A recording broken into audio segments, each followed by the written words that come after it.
Promise किया मैंने बेटे को, बेटा दुनिया तेरे को कुछ दे ना दे, मैं तुझे वो हर चीज़ और हर खुशी दूंगी जो एक माँ देती है।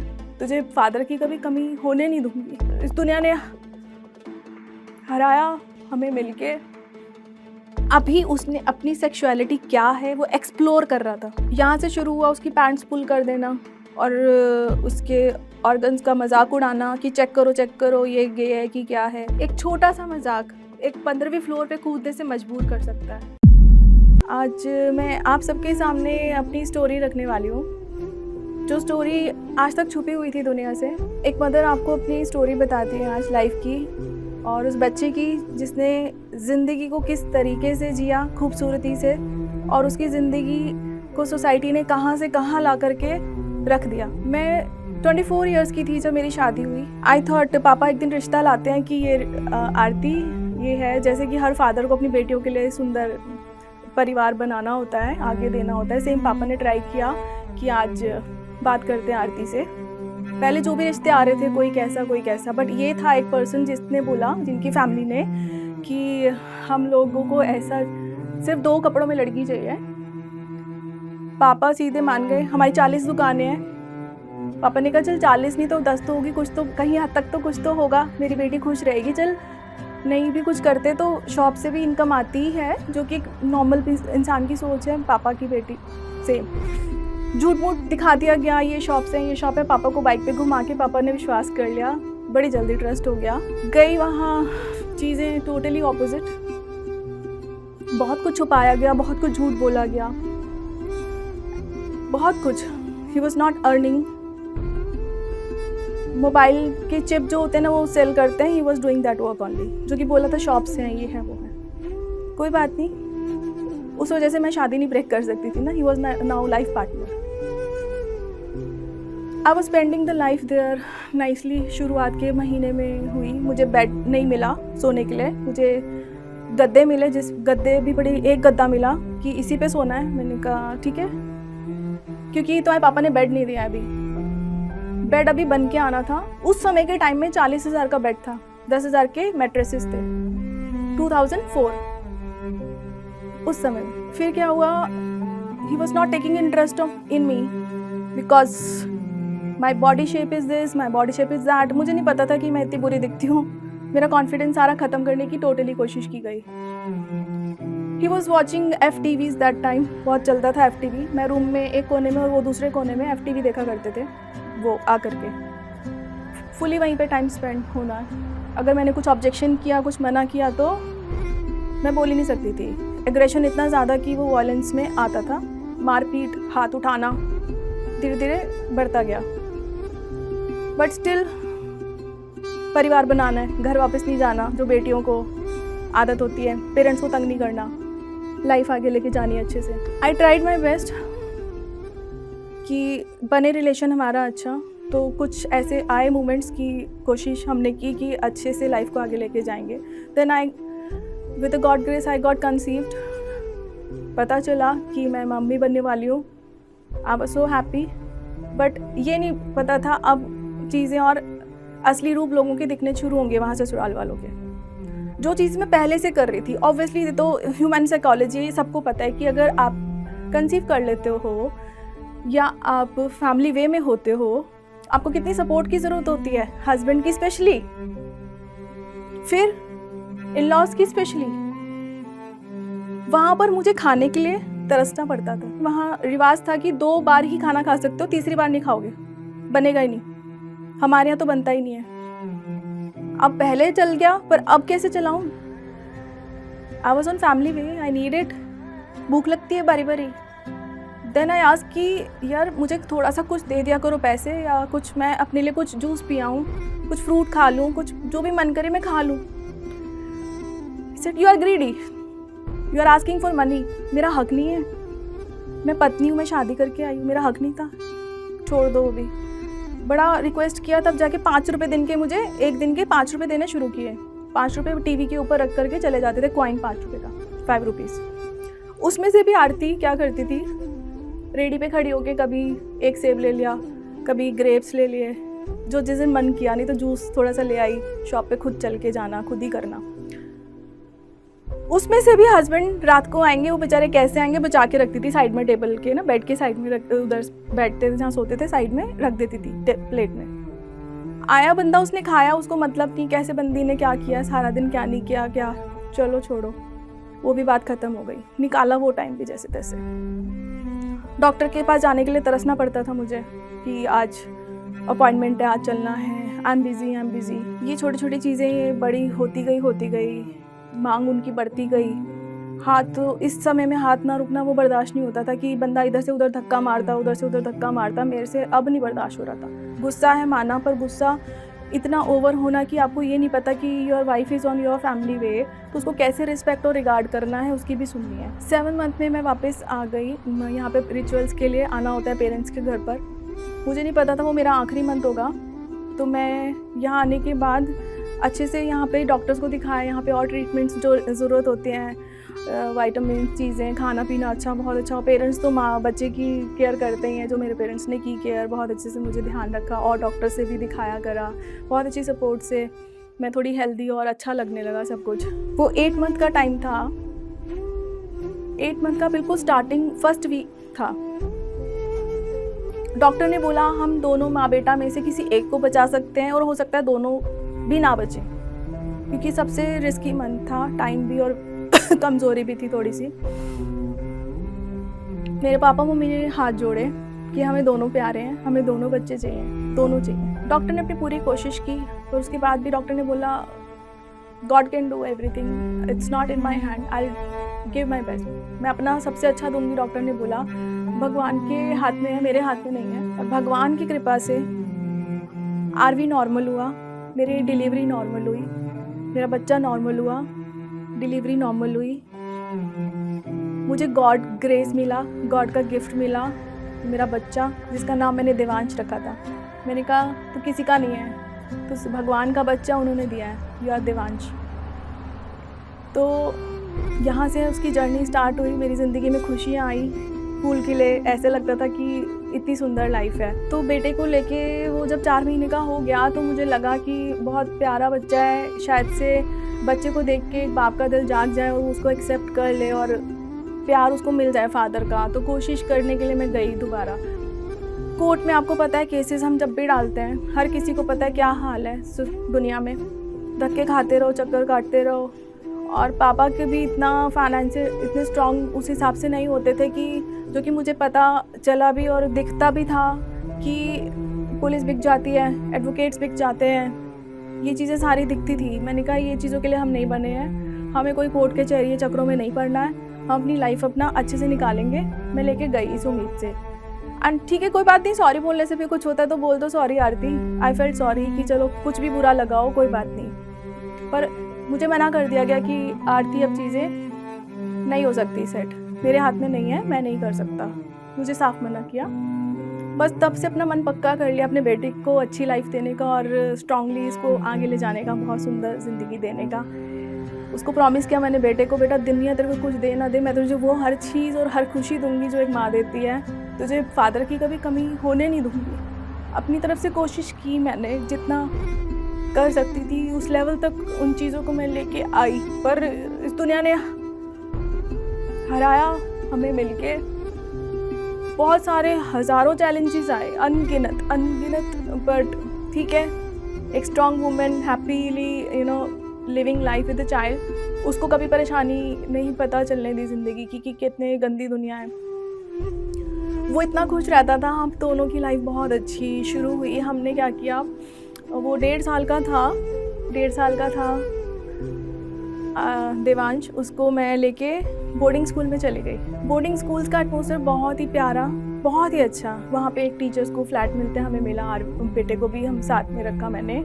वहाँ पे खेलता था, कूदता था, ग्राउंड पार्क खुला, और सारे अच्छे लोग, सारे एजुकेशनिस्ट, मतलब अच्छे एटमॉस्फेयर में। इतना सा था तब से, तो इंग्लिश बोलता था वो, छुट्टू सा, बहुत प्यारा बोलता था। उसकी बातों से मतलब गोदी में खिला के ना इतना मन सबको अट्रैक्ट कर लेता था। गोदी में ले लेके टीचर्स उसको घूमते थे, प्यार करते थे। तब से इतना अट्रैक्टेड। उसके बचपन की फ़ोटो है, कृष्णा बन के ऐसे डांस कर रहा है, ये कर रहा है। शुरू से एक्टिव, क्रिएटिव, शुरू से, बचपन से। तो बहुत अच्छा टाइम हमने निकाला। 5 साल बोर्डिंग में रहे थे हम लोग दोनों माँ बेटा। बोर्डिंग स्कूल के बाद हम यहाँ आए फरीदाबाद में एक स्कूल में, जहाँ पे मुझे जॉब ऑफ़र किया गया और मेरे काम को बहुत अप्रिशिएट किया गया और बेटे को भी एडमिशन दिया गया स्कूल में। तो हम आए बहुत उम्मीदों से यहाँ पर। रेंटेड हाउस लिया मैंने, क्योंकि अगेन उसको अच्छा घर, अच्छी चीज़ें, अच्छी दुनिया देनी थी। दोबारा अपने घर की एक एक चीज़ कोना कोना बनाया मैंने, खुद से करती थी सब कुछ, कोई सपोर्ट नहीं। सेकेंड हैंड चीज़ें ले लेके करती थी। आरवी के शौक बहुत होते थे, मम्मा ये मम्मा वो। मम्मा वॉज डूइंग एवरीथिंग, जितना हो सकता था बेस्ट उस बच्चे के लिए। वो भी मेरे लिए बहुत कुछ करता था। इतना सा था ना, छोटा सा, ऐसे ही आंसू आने नहीं देता था वो टॉवल लेके। मम्मा कभी भी उसके सामने तो वैसे मुश्किल ही मैं दिखाती थी, पर इंसान हूँ, कभी तो आंसू निकलेंगे। टॉवल लेके आ जाता था और शोल्डर पे हाथ रखता था, mama I am there for you, क्या हुआ मुझे बताओ। छोटा था तभी बोलता था क्या हुआ मुझे बताओ। नो बेटा, ऐसे तबीयत ठीक नहीं थी, बस थोड़ी सी। It's okay everything is okay, चल रहा है लाइफ। धीरे धीरे जैसे बढ़ते हैं ना, आपका जूनियर लेवल होता है स्कूल का, फिर मिडिल विंग होता है, फिर सीनियर विंग होता है। तो जब तक जूनियर विंग में था चीज़ें बहुत अच्छी और सेटल थी। मैं सोच भी नहीं सकती थी लाइफ में इतना बड़ा ये चैलेंज आ जाएगा उसके लिए और मेरे लिए, कि उसको इतना ज़्यादा सफ़र करना पड़ेगा। क्लास 5 तक सब कुछ ठीक चल रहा था। जैसे ही 6th में आता है वो, उसकी बुली शुरू हो जाती है। उसके अंदर बहुत सारी क्वालिटीज़, पर वो क्वालिटीज़ लोग उसको ये लेते थे, लोग मतलब उसके आसपास सर्कल वाले बच्चे, सोसाइटी, कि ये लड़कियों की चीज़ें हैं। पेंटिंग करना लड़कियों का काम है। घर में बैठ के वो बाहर भागने से ज़्यादा जाया, उसने कोशिश भी की खेलने की, बॉयज़ के साथ, गर्ल्स के साथ, सबके लिए। उसको गर्ल और बॉय के फ़र्क वाली चीज़ें मैंने कभी नहीं सिखाई थी, कि बेटा ये लड़की है, ऐसे नहीं बात करनी, ये लड़का है, इसी से बात करनी है। सब सेम है, सब बराबर हैं, कोई कम या ज़्यादा, कोई अलग नहीं है तो सब इंसान ना, ह्यूमन। सेम वो ट्रीट कर रहा था। पर सोसाइटी के नॉर्म्स, चीज़ें ऐसी हैं कि उनको ये बातों का फ़र्क नहीं पता था बच्चे को। ज्वेलरी बनाना, आज भी मैंने पहना हुआ है, ये उसी का बनाया हुआ है, ये भी उसी ने बनाया। वो बचपन से पेपर क्विलिंग आती है, उससे ज्वेलरी बना के टीचर्स को गिफ्ट करता था, अपने स्कूल क्लास टीचर्स को जो भी पढ़ाते आती थी। फिर लूम बैंड से वो अपनी ज्वेलरी बना के ब्रेसलेट और ये सब बनाना। उसके पास ना और बच्चे अट्रैक्ट होते थे, you know, he was the focus point, कि इतनी क्वालिटीज़, इतनी अट्रैक्टेड, इतनी चीज़ें इतनी सुंदर सुंदर अट्रैक्ट करती है। आर्ट की चीज़ें, एक आर्ट खींचता है विजुअली चीज़ों को, वो कर रहा था। तो लड़कियां उसके आसपास हमेशा रहती थी। तो एक दूसरे बॉयज़ को जो कि नॉर्मल, उनको ना इनसिक्योरिटी फील होती थी, इसी के आसपास लड़कियां को घूम रही हैं। तो चलो कुछ ट्रिगर करते हैं, कुछ प्लान करते हैं। जो मेंटालिटी ऐसी रखते हैं किसी को हार्म करने वाली, वो लोग क्या करेंगे, अलग कैसे करें, इसका ग्रुप अच्छा है, इसका सर्कल फ्रेंड अच्छे हैं, लड़कियां तो इसी के पास घूमती हैं। हैंडसम, बहुत प्यारा सुंदर बच्चा मेरा, बट उसको नहीं पता था ये सब other mind, other criminal thought of people, but they can think. उसके लिए तो ज़िंदगी बहुत खूबसूरत थी ना। उन्होंने उसको गे कहना शुरू कर दिया, तू तो छक्का है, तू तो गे है, तू तो लड़की है साले, सॉरी। इस तरीके की चीज़ें उस बेचारे को सुननी शुरू होने लगी। उसके लिए बड़ी अलग बातें थी, ये बड़ी अलग चीज़ है कि ये चीज़ के लिए ऐसा क्यों बोला जाता है, क्या आर्ट करना गे हो जाता है,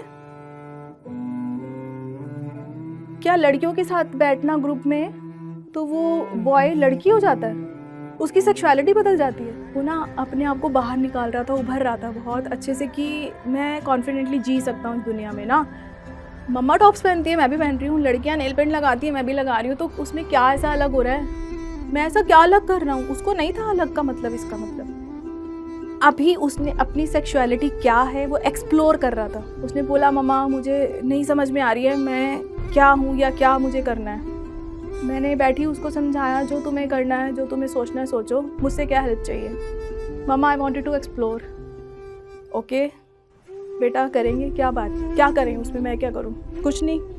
मम्मा मैं ये पहन लूँ, मैं ये लगा लूँ, तो उसमें ऐड ऑन हुआ नेल पेंट और टॉप्स, तो मेरे लिए क्या डिफरेंस हो जाता है, मेरा बच्चा मेरे लिए बदल जाएगा। पर ये चीज़ तो सोसाइटी को समझ ही नहीं आ रही है। फिर उसको धीरे धीरे बोला क्या, तू गर्लफ्रेंड बना, गंदे काम कर, वॉशरूम में जाके ये सब कर, मास्टरबेट एंड ऑल बोला गया। उसको बहुत इंसिस्ट किया गया। ग्रुप बने होते थे, एक की ड्यूटी होती थी टिश्यू लाना, एक की ड्यूटी होती थी फ़ोन लाना। कुछ ऐसी वीडियोस ये वाले बच्चे जो इस मेंटालिटी के थे वो लोग देखा करते थे लैब्स में। आरवी को इंसिस्ट करते थे इन्वॉल्व करने के लिए। उसका फोकस सिर्फ अच्छी चीज़ों में था, तो उसको ट्रिगर किया। तू तो छक्का है ना, तू तो लड़का थोड़ी है, तू तो गे है, ट्रांसजेंडर है, तेरा कहाँ इंटरेस्ट आएगा लड़कियों में, तू हमारे साथ कहाँ फिट होता है, तू तो उनके साथ फिट होता है ना। ये टॉर्चर से उसको आउट ऑफ द ग्रुप करते गए और ये चीज़ें लड़कियों में भी फैला दी गई। तो जो लड़कियाँ उसकी फ्रेंड होने लगी थी, जो बहुत अच्छे से उसको रिगार्ड भाई भाई भाई हर समय करना, लड़कियों से भी अलग कर दिया उसको। तो लड़कियों में भी ये बातें फैला दी, ये गे है, गे भी नहीं ट्रांसजेंडर है, ट्रांसजेंडर बोल करके उसको ट्रीट करना शुरू किया। स्कूल की चीज़ें स्कूल में ही ज़्यादा सॉर्ट आउट हो सकती है और हर बच्चा घर जाके बोल दे ये भी ज़रूरी नहीं है। एक लिमिट में बच्चे बताते हैं। उसने वही गलती करी कि उसने इतना खुल के नहीं बता पाया शुरू में चीज़ों को, क्योंकि उसको पता था माँ को परेशान नहीं करना। बहुत प्यार, बहुत अटैचमेंट, मुझे एक पर्सन भी दुखी नहीं देखना चाहता था वो, कि मम्मा को किसी भी तरीके का दुख तकलीफ़ नहीं देना। कभी कभी लगता भी था परेशान है तो मैं उससे पूछती थी कि बेटा कुछ है तो बता मुझे। करते हैं उसको, नहीं मम्मा ठीक है, बस छोटी मोटी बातें चलती रहती हैं, आप पर मत करो, मैं अपने आप हैंडल कर रहा हूँ। ना, ही वॉज अ वॉरियर, खुद से लड़ रहा है कि नहीं। उसको था कहीं ना कहीं कॉन्फिडेंस कि वो ठीक कर लेगा, सब कुछ सेटल कर लेगा। वो उन बदमाशों से ना हारेगा नहीं। पर जब उन बदमाशों को लगा कि वो नहीं हार रहा है, ऐसे बुली करने से वर्बली नहीं हार रहा है, गंदे गंदे वाले मजाक, कभी उसके टेबल पे फेविकॉल डाल देना, फेविकॉल को गोल बना के डाल दो ना टेबल पे। आप वो बेचारा कभी वॉशरूम गया है या किसी काम से गया है, उसको तो नहीं पता ना कि क्या गिरा हुआ है, आगे जस्ट बैठ गया ठप, तो पीछे जैसे गीला हो जाता है। ये उसके साथ बर्थडे वाले दिन हुआ था। ही was so happy, cake distribute कर रहा है, एंजॉय कर रहा है, हैप्पी मूड, हैप्पी डे, बैठा गीला। अब क्या चेंज करेगा, यूनिफॉर्म तो लाया नहीं है। ये करके आया किसी के साथ पूरे स्कूल में, क्लास में, ये देखो ये करके आया कुछ।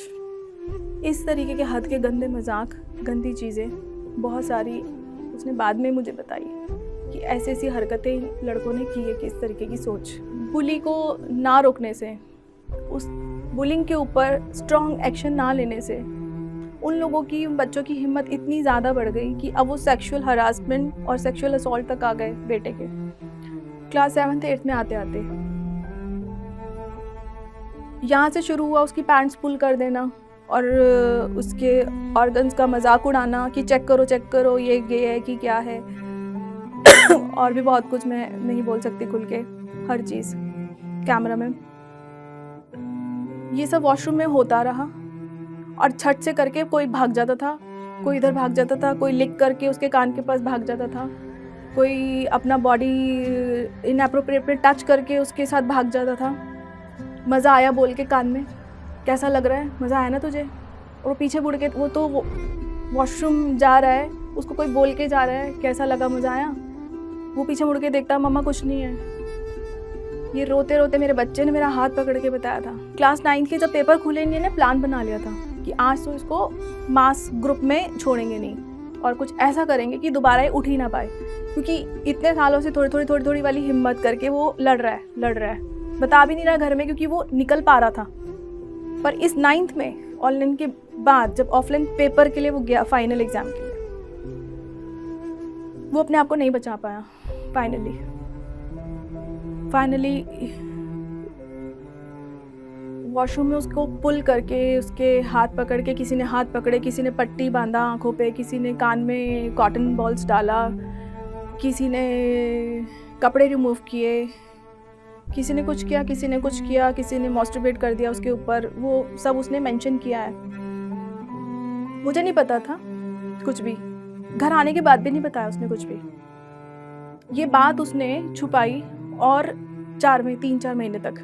ये मैं 2021 की बात कर रही हूँ, जब ज़्यादा बड़ा वाला ट्रिगर हुआ उसके साथ। जब हम घर में बैठे थे एक दिन, मेरी अपनी ऑनलाइन, मैं टीचर सेम स्कूल में मैं पढ़ा रही हूँ, तो दोनों ऑनलाइन हम एक ही रूम शेयर करते थे, तो इसीलिए भी हमारी कोई चीज़ किसी से छुपती भी नहीं थी। मेरे को उसके पासवर्ड, उसको मेरे पासवर्ड, हर चीज़ के पता है। बहुत ही हमारा प्योर दोस्ती वाला रिलेशन ज़्यादा था, इतने ज़्यादा कि हर चीज़ उसको पता है, हर चीज़ बतानी है, पर ये चीज़ उसने तब तक नहीं बताई थी। यहाँ पर अब शुरुआत होती है कि उसकी क्लास में पढ़ाई चल रही है, चैप्टर चल रहा है इंग्लिश में बुलिंग। जब वो चैप्टर पढ़ाया जा रहा था बुलिंग का ऑनलाइन, वो सुन रहा है चैप्टर, वो ना वापस चला गया अपने बचपन में, बचपन से अभी तक की लाइफ में, और पेपर के टाइम जो हुआ उसमें ऐसे ना उसने बताया मम्मा वॉल्केनो की तरह सब बाहर आ गया, फट जाता ना से वॉल्केनो, ऐसे हो गया मेरी थॉट्स का। पढ़ रहा है वो, उसको यहाँ धड़कन बढ़ गई बहुत तेज, जैसे कि बहुत heart beat, I could feel the heart pumping out, जैसे कि धड़ धड़ धड़, जैसे अभी फट जाएगा, कुछ हो जाएगा। मैं घबरा गई, ये क्या है। मैंने कहा तू रिलैक्स करो। मुझे लगा ऑनलाइन प्रेशर जैसे पड़ता है ना कैमरा, वो उसमें सॉरी डिवाइसेस का, उसका असर तो नहीं है, क्या है। उसके बाद सेम चैप्टर शाम को टीचर ट्यूशन, उसके ट्यूशन्स लगाए हुए थे हर सब्जेक्ट के, 2-3 सब्जेक्ट्स की, just for good revisions and all, जो हर माँ करती है। टीचर सेम चैप्टर पढ़ा रही है और वो चैप्टर फिर से उसको ट्रिगर कर गया। तब मुझे कुछ लगा, something is bothering, something is wrong with my son. मैं उसी समय आधे घंटे बाद जब थोड़ा काम डाउन हुआ, डॉक्टर के पास लेके गई शाम को इमरजेंसी। वहाँ डायग्नोज हुआ he is going through a depression and ये डिप्रेशन होता है और ये पैनिक अटैक सिचुएशन होती है, इसको बोलते हैं पैनिक अटैक्स। डॉक्टर ने बोला दवाई देनी पड़ेगी, दवाई के बिना कोई ऑप्शन नहीं है, आप इसकी दवाई दो, ये ठीक हो जाएगा, कोई बात नहीं, और काउंसलिंग लो, इसकी थेरेपिस्ट कराओ, ये ठीक हो जाएगा। बहुत अच्छे थेरेपिस्ट थे, उन्होंने इसके अंदर से चीज़ें निकाली, मुझे बहुत हेल्प किया। उन्होंने बोला मम्मा को बता, शेयर कर, फ्रेंड्स को बता, जिसको बोलना है बोल, लिख के बोल, लिख, नोट्स बना, कुछ तो कर। निकालना शुरू किया उसने, पर जैसे जैसे वो निकालता गया ना, उसकी हालत देखने वाली भी नहीं थी। शायद बहुत माएँ टूट जाती मैं भी, क्योंकि मेरे सिवा ज़िंदगी में उसके सिवा कोई था भी नहीं ना। प्यार देने वाला, लेने वाला बच्चा, मेरे तो संसार उसी के आगे दुनिया घूमती है, हर माँ की हर बच्चे के आगे सेम। हिम्मत करती रही, नहीं सब कुछ अच्छा होगा, पॉजिटिव, उसको इतना पॉजिटिव रखा, सब ठीक होगा। निकाला उसने अंदर से जब, तो पता चला कि he has been sexually assault, sexually harassed at the school. धीरे धीरे जब उसने बताया, थेरेपिस्ट गए, कि उसके साथ सेक्सुअल हरासमेंट हुआ है, सेक्सुअल असॉल्ट हुआ है, जिसकी वजह से ही आज उसकी ये हालत हो गई है। वो डिप्रेशन में आ गया। मेरा अच्छा खासा बच्चा, प्यारा बच्चा, फूल जैसा, खराब कर दिया इन बच्चों ने, स्कूल ने। एक तरफ मैं बच्चे की हालत, तड़पते हुए बच्चे को ठीक कर रही हूँ, डॉक्टरों के धक्के खा रही हूँ। फरीदाबाद का कोई हॉस्पिटल मैंने नहीं छोड़ा था जहाँ मैं उसको नहीं दिखाया, नाम लो उस हॉस्पिटल का और वहाँ मैंने ना दिखाया हो। कोई आराम नहीं आ रहा बच्चे को। फिर मैं दिल्ली में विमेंस हॉस्पिटल में दिखाना शुरू किया, वहाँ से थोड़ा उसको आराम आना शुरू हुआ। एक तरफ कंप्लेंट डाली हुई है, बच्चे को उम्मीद है रिप्लाई आएगी, माँ को उम्मीद है रिप्लाई आएगी। एक तरफ यहाँ लड़ाई चल रही है ज़िंदगी और मौत से, कह लो। सच में हालत अच्छी नहीं थी, पर पॉजिटिविटी बहुत थी, थेरेपिस्ट की हेल्प बहुत अच्छी थी, दवाइयाँ बहुत सूट करने लगी थी, तो ग्रोथ हो रही थी उसकी, वापस पॉजिटिविटी और मेंटल हेल्थ की ग्रोथ हो रही थी, बहुत पॉजिटिव हो रहा था सब कुछ, बहुत अच्छा। तो यहाँ की उम्मीद में क्या हुआ, इनको समय मिल गया। 1 महीने बाद ये जवाब देते हैं उस माँ को जिसने इस चीज़ की कंप्लेंट की। उस बच्चे को 1 महीने बाद जवाब आता है, 1 महीने बाद पूरे। वो बच्चे स्कूल छोड़ के चले गए, 5 बच्चे स्कूल छोड़ गए। 8-9 बच्चों के नाम दिए थे, 8 पहले आरवी ने 8 बच्चों के नाम बताए थे, स्कूल छोड़ के चले गए, कहते 5 बच्चे। एक बात बताओ, स्कूल छोड़ गए तो वो क्या क्राइम के अंडर नहीं आते? उन्होंने क्राइम नहीं किया था। अगर वो स्कूल छोड़ गए थे, चलो एक बात मैं मान लेती हूँ, वो कह रहे सच मान लिया। 1 महीने बाद सोच के बता रहे हो? 1 महीने बाद मुझे बताया गया वो स्कूल छोड़ गए। और बाकी 3 बच्चों से हमने पूछा है, वो कह रहे हैं ऐसा तो कुछ जानते नहीं है, ऐसा कुछ किया नहीं है, सरप्राइज हो गए, शॉक हो गए, और इस चीज़ का कोई प्रूफ नहीं है, कोई एविडेंस नहीं है, तो हम सेफ है, हम कुछ नहीं करेंगे। हमने 1 महीना ले लिया, हमने अपनी रेपुटेशन, अपनी इज्जत, अपने नाम को बचा लिया, अपने आप को बचा लिया। अदर साइड माँ स्ट्रगलिंग विद बच्चा, health, Covid time, job fear, पैसा नहीं होगा तो इलाज कैसे कराएगी, पुलिस पे सीधा जाती है तो अटैक माँ पे होगा, जो कि अभी भी हो चुका है। मुझे जॉब से रिलीव कर दिया सर्विसेज से मुझे। फाइनली हम बैठ गए चुप। इसके बोर्ड के पेपर आ गए दिसंबर में, 2 टर्म्स में एग्ज़ाम हुए थे। दिसंबर में फर्स्ट टर्म एग्ज़ाम हुआ है, बोर्ड का पेपर आ गए, एग्ज़ाम्स के लिए भाग रहे हैं, दौड़ रहे हैं, चल रहा है। साथ साथ इसकी हेल्थ अच्छी हो गई थी। अब बात आती है फरवरी की, जब स्कूल खुलते हैं पेपर के लिए, एग्ज़ाम के लिए, पढ़ाई के लिए नहीं खुले, तब नहीं जा पा रहा था, वो नहीं गया।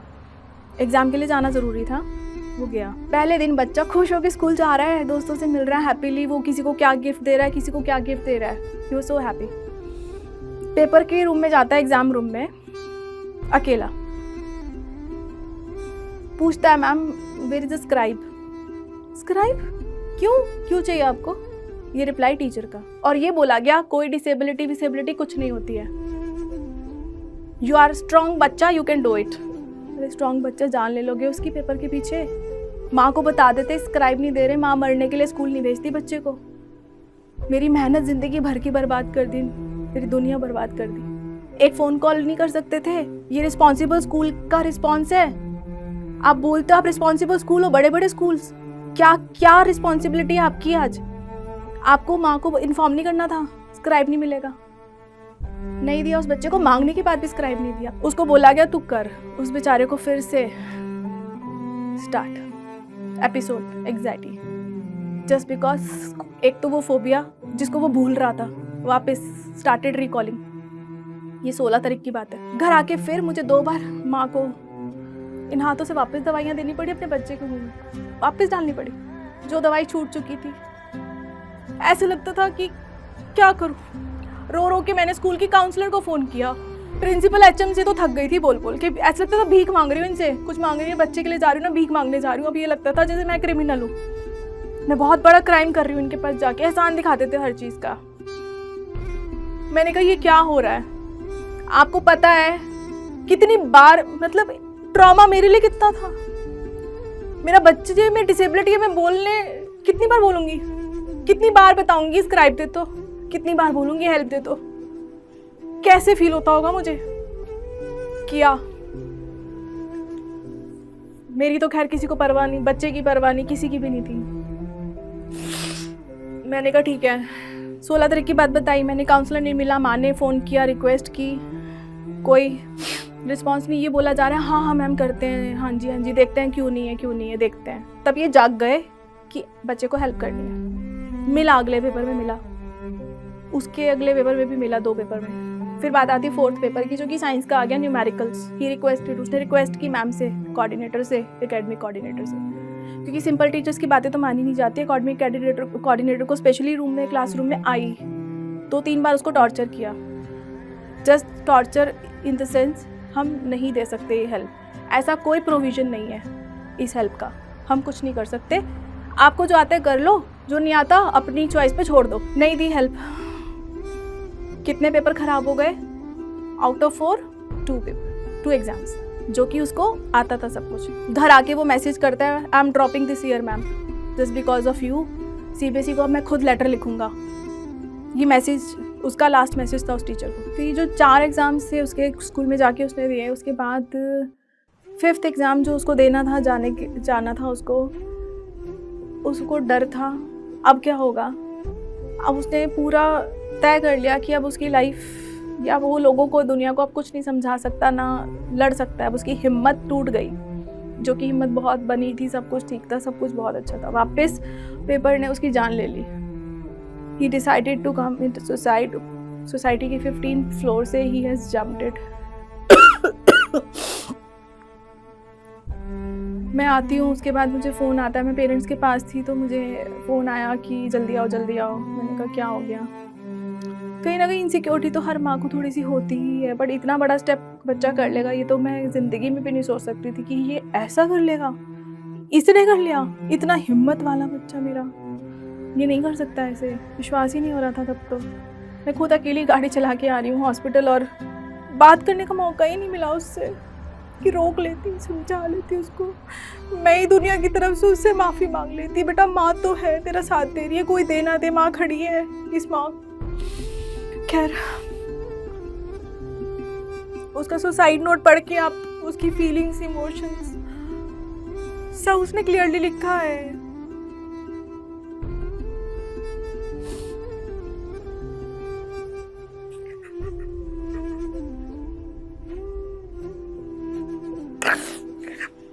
मैंने उसको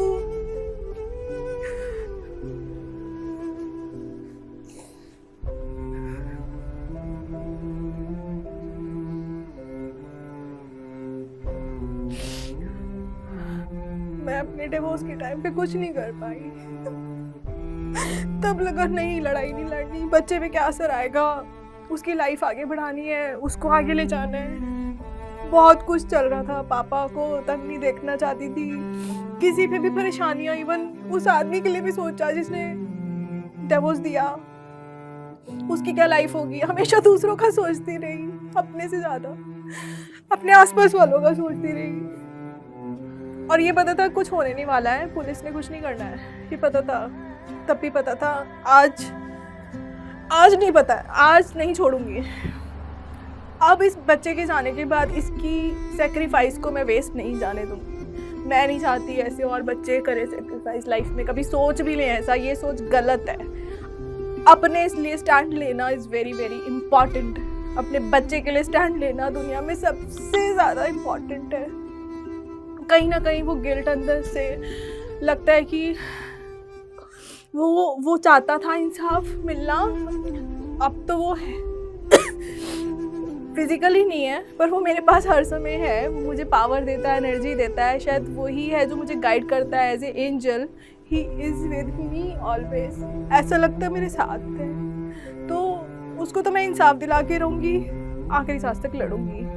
मैं पूरी कोशिश कर रही हूँ। सारी लास्ट राइट अपने हाथों से, मैंने हर चीज़, सारे रिचुअल जो भी बनते हैं सब मैंने अपने हाथों से किया। उस बच्चे को अपने हाथों से विदा किया है मैंने। सोचो ना, जो माँ पैदा करती है उसी को ही उसका अंतिम संस्कार करना पड़ेगा। एक दिन ऐसा देखना पड़ेगा जीते जी। मैंने देखा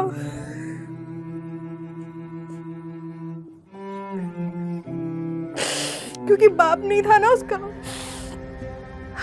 वो तो पैदा होते ही उसके मर गया था। उसके लिए बहुत गुस्सा खाता था, मम्मा मैं बड़ा हो जाऊंगा, छोड़ूंगा नहीं।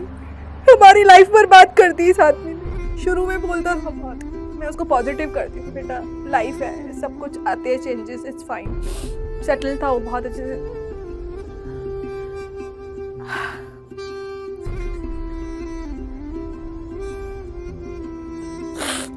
इन लोगों को फायदा हो गया, उसकी लास्ट राइट्स पे थी, उसकी माँ तड़प रही थी, इन लोगों को फायदा हो गया। पता चला जो कोर्ट में चीज़ें हो रही थी मुझसे छुपाई जा रही थी, एडवोकेट चेंज हो रहे थे, चीज़ें पास ऑन हो रही हैं, लीक हो रही हैं चीज़ें, मेरे डिफेंस के लिए उनको भेज दी जा रही हैं चीज़ें। बहुत कुछ पता चला, खुलने लगा। जब मुझे लगा कि अब आरती को खड़े होने का समय है, रो लिया बहुत, बाद में रो लेंगे, पहले बच्चे को इंसाफ दिला दो। और ये सिर्फ इस बच्चे के इंसाफ की बात नहीं है, कि उस हर बच्चे के इंसाफ की बात है जो अभी भी स्ट्रगल कर रहा है, सफ़र कर रहा है। सेक्सुअलिटी मैटर नहीं करती, वो गे है, कोई LGBTQ कम्युनिटी से है या नहीं है, ये सिर्फ इंसानियत का मैटर है। आपका एक मजाक, एक छोटा सा मजाक किसी भी बच्चे को या बड़े को, जिसको भी, एक 15वीं फ्लोर पे कूदने से मजबूर कर सकता है। तो आप जो भी मजाक करें सोच समझ के करें। किसी की ज़िंदगी बर्बाद करने के लिए वो मजाक बहुत बड़ी चीज़ हो सकती है। तो मैं नहीं चाहती कि आरवी की तरह कोई और बच्चा सफ़र करे, इसी तकलीफ़ को महसूस करे और इस तरीके से वो करे। तो प्लीज़ रिक्वेस्ट है, कोई इस तरीके से किसी को मजबूर ना करे कि उसको 15वीं फ्लोर से कूदना पड़े। मैं जस्टिस फॉर आरवी कैंपेन चला रही हूँ और आप देख सकते हो उसमें लोगों का कितना प्यार आरवी के लिए आ रहा है। और आरवी कहीं ना कहीं बहुत खुश हो रहा है। जिस स्कूल और बच्चों ने प्यार नहीं दिया उसको दुनिया से इतना प्यार और सपोर्ट मिल रहा है। ये कैंपेन मैं सिर्फ आरवी के लिए नहीं चला रही हूँ, ये उस हर बच्चे के लिए है, ये उस हर बच्चे की आवाज़ है। ये सिर्फ आरवी के इंसाफ के लिए नहीं मैं कर रही, मैं हर बच्चे के इंसाफ के लिए कर रही हूँ जो आज सफ़र कर रहा है। और ऐसा ना करे कोई ऐसा बच्चा जो आरवी ने किया है। इस कैंपेन के थ्रू ये आपको सबको अच्छे से क्लियर है कि बच्चा कितना प्यारा हमारा आरवी, इसने कितना सफ़र किया है। मैं इतना बता दूं, जब तक उसको इंसाफ नहीं मिलेगा मैं नहीं रुकने वाली हूँ, मैं नहीं रुकूंगी। आरवी को इंसाफ चाहिए। और ये अब बीवी दुखी होली, बेटी दुखी होली, माँ दुखी होली, पर अब ये औरत आरती, आरवी की मदर, अब ये कहीं नहीं रुकेगी। जब तक इसके बच्चे को इंसाफ नहीं मिलेगा ये नहीं रुकेगी, क्योंकि ये उस हर माँ की आवाज़ में बन के बात कर रही हूँ। मेरे पास जो भी मैसेजेस आते हैं वो मुझे पावर दे रहे हैं, वो कहीं ना कहीं वो पावर्स आरवी ही भेज रहा है, क्योंकि वो दुनिया में शायद से चेंज लाना चाहता है। और ये चेंज आरवी और आरती बन के दिखाएंगे। और यहीं से शुरू होती है एक माँ के जोश की कहानी। कहते हैं ना, औरत के बहुत सारे रूप हैं, तो ये रूप भी आपको समझ आ जाना चाहिए कि ये माँ का जोश नहीं रुकेगा।